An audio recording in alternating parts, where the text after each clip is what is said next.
et on arrive dans la chambre et là tout va très vite. Et pour moi le cauchemar n'a pas été l'accouchement mais les suites de couches. Les suites de couches. Là franchement ça a été un gros délire et je pense que c'est un peu ce qui m'a aussi conduit en dépression postpartum pour tout vous dire parce que ça a été un enfer sur terre. Quand je suis retournée dans ma chambre, il y avait Adrien avec Choupito que je n'avais pas vraiment rencontré et là tout va très vite. Tout va très vite, pourquoi? Parce que d'un coup il y a tout le monde dans votre chambre, les sages-femmes etc, votre bébé aussi et on vous dit tenez le bébé, ah au fait allez genre déshabillez-vous pour la tétée d'accueil etc. Moi je savais pas si je voulais allaiter ou pas et dans mon projet de naissance, quelle blague ce projet de naissance qui au final n'est pas suivi, bon bref, dans mon projet de naissance j'avais dit que je voulais faire la tétée d'accueil et après comme ça je me déciderais de savoir si bon l'expérience m'a plu, pourquoi pas, l'expérience m'a pas plu etc. Sauf que quand vous rentrez dans votre chambre et que vous êtes dans un état de fatigue tel que, je rappelle, j'étais anémiée, j'ai perdu du sang, ça faisait je ne sais combien d'heures, ça faisait 2 jours que j'avais ni mangé, ni bu, ni dormi, ni rien. Et là, d'un coup, on vous demande d'être, encore une fois, quelqu'un que vous ne pouvez pas être, en tout cas je ne pouvais pas l'être. Et quand on m'a dit, bon madame, va falloir faire la tétée d'accueil parce qu'en gros, ça faisait 3 heures que Choupito était sorti et qu'il attendait de manger. Moi je pouvais pas en fait faire cette tétée d'accueil, je pouvais pas et du coup j'ai dit je ne peux pas et à ce moment là eh ben, ils ont pris le biberon et ils l'ont foutu dans la bouche de Choupito et peut-être qu'on aurait pu, j'ai appris après aussi par d'autres personnes qu'en fait on aurait pu me reproposer l'allaitement plus tard, genre le lendemain matin pourquoi pas, et ça n'a pas été fait. On m'a jamais proposé de pot à pot, mais peut-être que j'aurais aussi dû demander parce que je savais pas que le pot à pot on pouvait le faire après. Je croyais que c'était quelque chose qui se faisait juste après la sortie du bébé, même pas, pas dans le séjour, etc.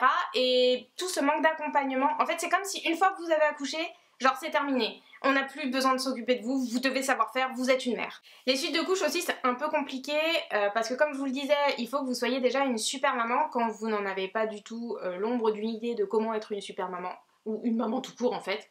Et donc Adrien a passé la première nuit avec nous, obviously, mais la deuxième nuit on lui a demandé de partir. Moi je voulais vraiment pas qu'il parte parce que, bah oui, j'ai oublié de vous dire, mais qui dit césarienne dit douleur immonde, mais immonde, mais immonde. Cette douleur là, vraiment, je n'ai pas du tout envie de la revivre, c'était vraiment pas facile.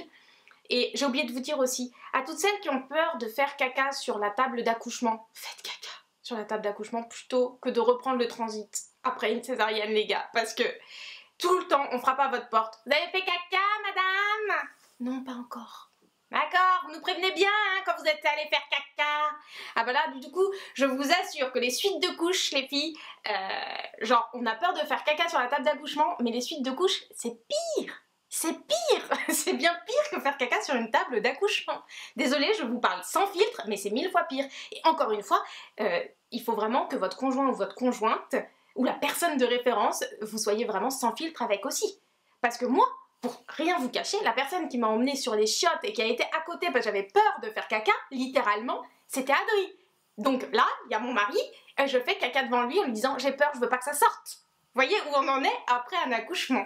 Bref, parenthèse fermée, donc il y a tout ce qui se passe aussi suite à la césarienne, on vient vérifier vos agrafes, dès que vous bougez vous avez mal, vous pouvez pas vous lever, mais il faut se lever aussi quand même très rapidement, donc ça dépend des caractères des gens. Moi je suis quelqu'un qui a envie de toujours super bien faire, vite, bien, machin pour que tout le monde soit content, etc. Et du coup moi je voulais absolument, comme les sages-femmes me disaient faut se lever madame, faut se lever, genre il fallait que je me lève tout de suite après ma césarienne, alors que vraiment je douillais. Et je pense que ce qui m'a manqué, et c'est bête à dire, peut-être que personne n'a besoin de ça et que c'est juste moi, mais juste vous voyez des encouragements. Si on m'avait dit à la place de allez il faut marcher plus, c'est bien madame vous avez déjà fait ça.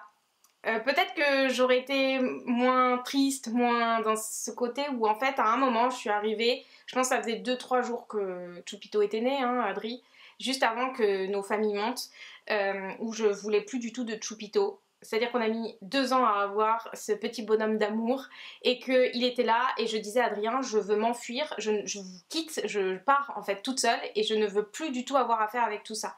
Tout ça c'est vraiment arrivé par un concours de circonstances et notamment la première nuit sans Adrien. Déjà, je pense que les premières nuits avec un bébé, c'est toujours compliqué quand on sait pas, parce qu'on fait tout ce qu'ils nous disent de faire, changer la couche, donner le biberon, etc. Mais encore une fois, j'avais ces douleurs qui étaient telles que dès que je me levais, c'était un exploit. Porter mon bébé qui, pour info, faisait plus de 3,9 kg, c'était extrêmement douloureux de le porter, de l'avoir sur moi, etc. C'était atroce. Et d'un côté, ben, on n'a pas envie de l'avoir sur soi parce qu'on douille et qu'on va pas bien et que j'étais fatiguée et faible et tout ce que vous voulez. Et d'un autre côté, on se dit, mais putain, mais on est vraiment des grosses nulles à pas vouloir son propre enfant, quoi, en fait. Et bah, tout ça a été bien appuyé, vraiment bien appuyé par les auxiliaires de puéricultrices ou je sais pas quoi. Alors, ces personnes-là, que j'ai rencontré dans cet endroit précis, parce que je suis certaine qu'il y a des femmes extraordinaires dans d'autres services.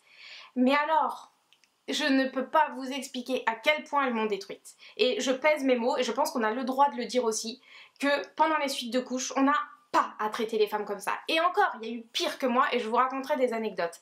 Et elles ont donc demandé à Adrien de partir, et moi, pour faire plaisir aux gens, et parce que je voulais que tout se passe bien, j'ai demandé à Adrien de partir. Sinon, il serait pas parti. Et j'ai vécu l'enfer, mais l'enfer. C'était atroce, à savoir que j'avais des doses de médicaments telles que j'avais des hallucinations. Et dans mes hallucinations, j'ai vu Donald Trump dans ma chambre, quand même, pour vous expliquer. Et en fait, j'ai pleuré toutes les larmes de mon corps, j'ai appelé une sage-femme. J'ai dit, excusez-moi, est-ce que vous pouvez le prendre pour la nuit parce que je ne pourrais pas le gérer. Et on m'a dit, vous êtes sa mère, quand même, c'est extraordinaire ça, vous n'êtes même pas capable de le porter, vous êtes sa mère et tout. Et là, j'ai pleuré. Et donc je pense que le fait de m'avoir vu pleurer a fait qu'elles l'ont pris, pas très longtemps, hein, parce qu'à 5h du mat, ding ding ding. Donc je pense qu'elles l'ont pris, oui, 5h c'est déjà ça. Mais là j'attendais qu'une chose, c'est qu'Adrien revienne au plus vite quoi. Mais vraiment je n'attendais que ça, c'était vraiment un cauchemar.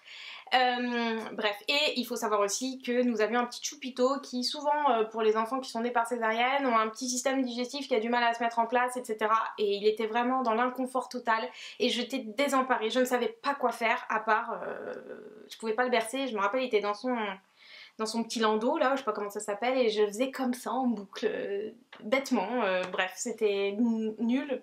Aujourd'hui j'agirais très différemment parce que j'ai eu un enfant et je sais comment on peut tester des choses, etc. Mais à l'époque vous êtes tout seul et quand vous demandez de l'aide, on vous dit que vous êtes une incapable qui ne savait pas vous occuper de votre propre enfant.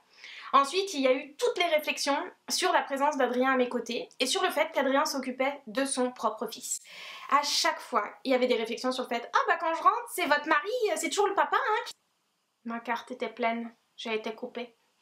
Je sais même pas où j'ai été coupée. J'en étais, je crois, au moment des suites de couches et où à chaque fois que ces auxiliaires de puéricultrice rentraient dans ma chambre, c'était pour me faire un reproche parce que j'ai un mari qui s'occupe de son enfant. Est-ce qu'on aurait dit à un mec « Ah bah monsieur, dès que je rentre, c'est votre femme qui est avec le bébé ?» Je ne crois pas. Avec le recul, si j'avais eu assez de force mentale, évidemment, je les aurais envoyés chier, mais bien comme il faut, parce que c'est innommable. Et il y avait aussi, et c'était pas du tout que contre nous en fait, c'était leur mode de fonctionnement. Il y avait eu énormément de comparaisons entre notre enfant et les enfants des autres par exemple. Quand vous donnez le bain à votre enfant, vous le faites toujours avec une autre famille. Et il se trouve qu'une fois on a été avec cette dame que j'avais déjà croisée plusieurs fois dans les nuits puisque les mamans parfois errent dans les couloirs avec leurs enfants. Enfin bref, tout ça pour dire qu'on était en train de donner le bain chacun à notre enfant et que sa petite pleurait beaucoup parce que je ne sais pas, peut-être que ça n'allait pas trop. Et les auxiliaires de puéricultrice, je sais pas comment on dit, bref, elle n'arrêtait pas de faire des comparaisons en disant oh là là, qu'est-ce qu'elle est chiante celle-là, elle arrête pas de gueuler, regardez Choupito comme il est calme lui, etc. Alors que, ben oui, il se trouve que sur ce moment-là, il était calme, mais que une heure avant, il pleurait et il s'époumonait parce que quelque chose n'allait pas en fait. Et c'était complètement horrible, je trouve, de culpabiliser une maman qui essayait de faire de son mieux alors qu'elle n'y pouvait rien et personne n'y pouvait rien, et au lieu de lui donner des encouragements, et ben non, c'était que cassant. Et je me souviens qu'avec Adrien, enfin surtout Adrien qui disait bah si ça se trouve elle s'entraîne, elle va être chanteuse, blablabla, et ben elle nous répondait non non c'est juste une chieuse. Mais comment on peut dire d'un bébé qui a genre 3 jours que c'est une chieuse? Enfin, c'était complètement fou. C'était que des comparaisons. Et le pire, et ce qui nous rendait ultra mal à l'aise, c'était qu'elles arrêtaient pas de dire « Vous avez vu comme Choupito il est calme ?» alors qu'encore une fois, 1 heure avant, il pleurait. Ça n'a aucun sens. Et je me dis, enfin, comment on peut être comme ça et travailler dans ce service? Voilà, donc ces personnes ont contribué à un séjour de piètre qualité. On n'a pas du tout été informés sur les raisons pour lesquelles on a eu une césarienne non plus. Au final, mon appareil photo ne veut plus filmer et ne veut pas que je raconte les choses. Je soupçonne la congrégation des sages-femmes de ne pas vouloir, la brigade des nurses, comme dirait Florence Foresti, de ne pas vouloir tout divulguer. Du coup, je sais même plus où j'en étais. Séjour de piètre qualité. Ah oui, nous avons passé un séjour de piètre qualité. Je mets une étoile. Non mais sérieusement, ça a été très très compliqué et surtout, ce qu'il faut retenir dans cette vidéo, c'est battez-vous, ne vous laissez pas marcher dessus. Voilà, c'est un peu ça quand même le maître mot. Vous êtes aussi tous des super mamans, hein. Même si on vous envoie plein de choses négatives dans la tête, vous êtes au top. Non, bah oui si, on peut raconter quand même la suite une fois on reprend chronologiquement, on va vous raconter. Donc après Adrien est revenu, il n'a plus jamais quitté ma chambre. Never. Voilà. Et ben entre temps moi j'ai été transfusée parce que j'étais vraiment en train d'être vraiment très mal. Donc j'ai été transfusée, j'ai dû prendre une douche. Et je vous le dis vraiment comme si c'était l'épreuve, parce que c'était l'épreuve. Et nettoyer sa cicatrice avec agrafe m'a dégoûtée personnellement. Je suis vraiment très chochotte de tout ce qui est cicatrice, c'est vraiment difficile et encore maintenant j'ai du mal à la regarder. Et on a retrouvé d'ailleurs cette gentille sage-femme qui m'avait aidée pour la péridurale pendant notre séjour, qui s'est souvenue de nous et qui m'a demandé comment ça allait. Je lui ai dit que ça allait pas trop et c'est la seule, mais on était à la fin du séjour et c'est la seule qui m'a proposé une assistante psychologique que je n'ai jamais vue. Aucune, et franchement aucune personne n'est venue alors que nous avons demandé la psy. Bref, c'est pas grave. Et elle a été très gentille avec nous et c'est la seule qui m'a proposé de me montrer ma cicatrice à l'aide d'un miroir et de m'aider à me réapproprier mon corps. Car grâce à Kate Middleton, je savais que nous allions garder un gros ventre. Merci Kate parce que je vous jure que j'ai appris ça, j'étais vieille et je ne le savais pas. Bref, passons. Mais ce que je ne savais pas, c'était tout ce qui allait se passer après. C'est-à-dire que bien sûr je savais qu'il y avait ce qu'on appelle c'est pas le retour de couche parce que ça c'est les règles la première fois, mais tout le sang qu'on devait perdre, bon ça ok je l'ai perdu, c'est comme des règles qui s'arrêtent jamais, bon ça m'a duré 2 semaines, c'est pas grave, mais tout le corps, les montées de lait, tout ça, personne ne nous a renseigné, personne ne nous a posé de questions, ne nous a aidés, enfin vraiment on est lâché dans le grand bain d'une sorte, enfin d'une manière voilà qui m'a beaucoup déstabilisée. Et peut-être que c'est parce que j'ai voulu trop prendre sur moi et trop montrer que j'étais grave forte, que j'avais pas besoin d'aide et que j'aurais plus dû demander de l'aide des sages-femmes, enfin pas des sages-femmes, des auxiliaires de puériculture là, mais comme à chaque fois que je leur demandais quelque chose, je m'en prenais plein la gueule parce que j'étais une mauvaise mère, c'est sûr qu'au bout d'un moment on pose plus trop de questions quoi. Donc voilà. Qu'est-ce qu'on a d'autre à dire encore sur les suites de couches? Bah les montées de lait, on m'avait dit que ça faisait très mal. Ça fait pas trop mal, enfin peut-être parce que j'allaite pas, mais disons que oui ça fait bien gonfler les seins et j'avais l'impression que j'avais des pectoraux, le truc trop cool, genre voilà. Et puis ah oui, les agrafes quand on nous les enlève, ça ne fait pas mal. Et tout le monde a peur de ça, mais en vrai je n'ai pas eu mal. Qu'est-ce qui fait pas mal encore? Ah si, qu'est-ce qui fait mal? Les piqûres de Lovenox. Je ne fais pas de pub. Les piqûres d'anticoagulants dans les jambes qui durent 1 semaine. Alors ça fait mal. Et ça fait vraiment mal, genre je préfère une péridurale à ça, vraiment. Qu'est-ce qu'on a vécu d'autre? Ah oui, ah non, aussi quelque chose qu'il faut que je vous dise. Vous êtes la maman de votre enfant. On vous le répète assez pendant votre séjour. Donc si vous pensez que votre enfant a faim, nourrissez-le. Car nous, on nous a interdit, on avait le droit de sortir, hein Adrien, que si Chupito buvait toutes les 4 heures. Entre 3 et 4 heures. Sauf qu'encore une fois, je rappelle que notre enfant était un petit peu chubby et il avait beaucoup faim. Et en fait, quand il pleurait, on nous disait que c'était parce qu'il avait des coliques. Mais avec le recul, mon enfant avait faim. Et ça, je me dis merde Joséphine, t'aurais dû quand même donner un biberon à ton gosse quoi. Il avait juste faim. Et ça, je l'ai appris parce qu'on a eu, vous savez, vous avez le Prado, vous avez une visite de sage-femme indépendante. Qui vient chez vous 2 jours après que vous êtes rentré et ça c'est vraiment top parce que honnêtement elles sont vraiment au top, elles rassurent de fou et voilà. Et cette dame là avait dit mais c'est juste parce qu'il pleurait tout le temps et elle m'avait dit mais ça c'est juste votre bébé qui a faim Et donc j'ai expliqué ce qui s'était passé à la maternité et elle m'a dit je suis sage-femme et j'ai vécu le même enfer que vous. Et c'est pour vous dire à quel point ils ont des protocoles de dire toutes les 3 à 4 heures votre enfant doit boire sinon vous pouvez pas le sortir, alors qu'en fait elle trouvait que ça rimait à rien non plus puisqu'elle était sage-femme et elle savait très bien ce dont avait besoin son bébé quoi. Donc elle avait menti elle sur les feuilles alors que moi très consciencieusement je marquais les heures, on aurait dû mentir aussi au final, enfin bon, bref peu importe.